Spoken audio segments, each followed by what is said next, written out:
Ashama daawwattoota fi dhaggeeffattoota chaanaalee Obsee Shawaa nagaan faraarri jaalalli waaqayyo isiniif haa baay'atu jechuun barbaada. Jirtu jedheen jira har'ammoo Obseen eessa jirti yoo jettani akkuma argitan kana gadi ba'een jechuudha haalan jira. Akkuma argitan kana waan namatti toltu Itoophiyaan jechuudha kan margaan beekamti lalisaa qabdi jechuudha. Margi ishii caakkaa ishii baay'ee namatti tola. Dhugaa dubbachuu fi biyyi teenya biyya jiidhate jechuudha. Biyya baay'ee namatti toltu. Akka biyyoota Arabaa san qilleensa antaniin jedhu miti yoo as baay'een qabdu jechuudha. Waaqayyo kanaan nu badhaasee jira. Innaa viidiyoon har'a waraabu kuni asumaan reemee warri biyya yaaddan biyya laalaa saniin jechuun barbaada. Akkatti ni bareedu laala dhugaa waaqayyo.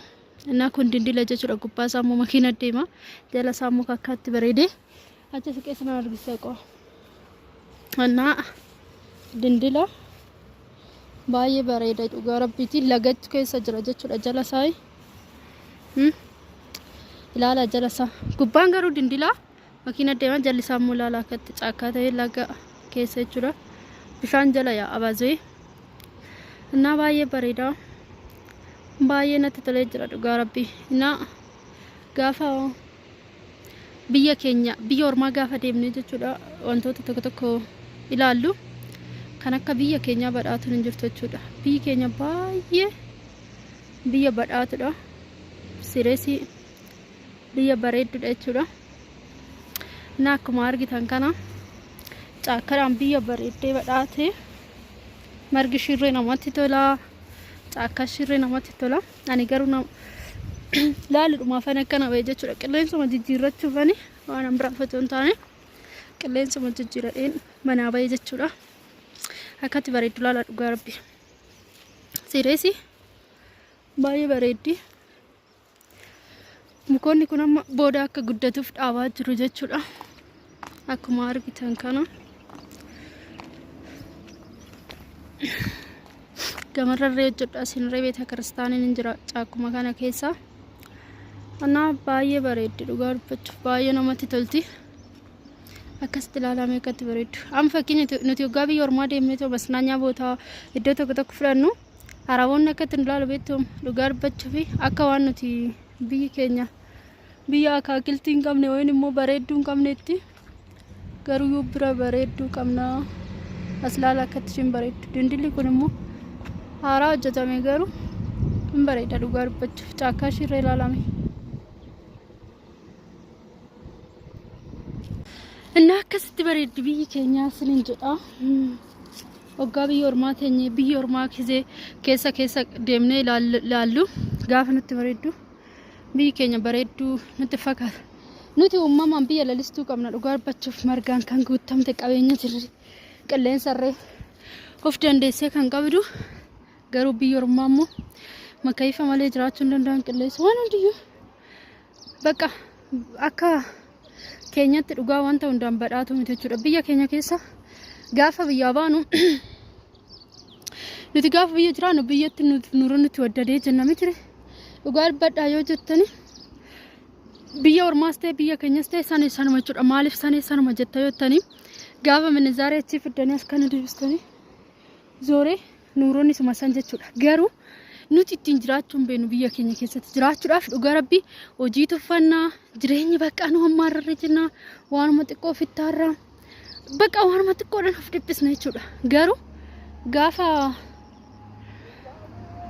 hubannee ilaallu an akka biyya keenyaan jirtu dhugaa sanitti hima. Qilleensa isheettumoo bakka waan hundumaanuu an akka biyyaan nitsinnata qabaannee jiraachuudhaan jettumoo an akka biyyaan jiru jechuudha. Nuti gaafa biyya ormaa deemnu jijjiiramuuf sirriidha. Heeyyan hin jijjiiramne ta'uu qarshii shaggaa argachuu dandeenya. Otoo asitti osoo hojjenne immoo akkasuma akka argannu beekuu qabna. Maaliif yoo jettanii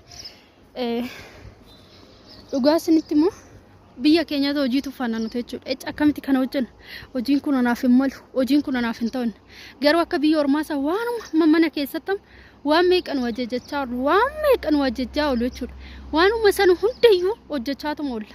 Maaliif dirqama keenya waan ta'eef jechuudha. Kanaaf gaafa immoo akkasumatti biyya keenyatti hojjenne hin jijjiiramu. Nuti immoo rakkinni keenya gaafa biyyatti deebinee hojii tuffannaa hojiin kun nuuf hin malu nuuf hin ta'u jenna jechuudha. Kanatu akka nuti biyya keessa hin jiraanne nu dhoowwa.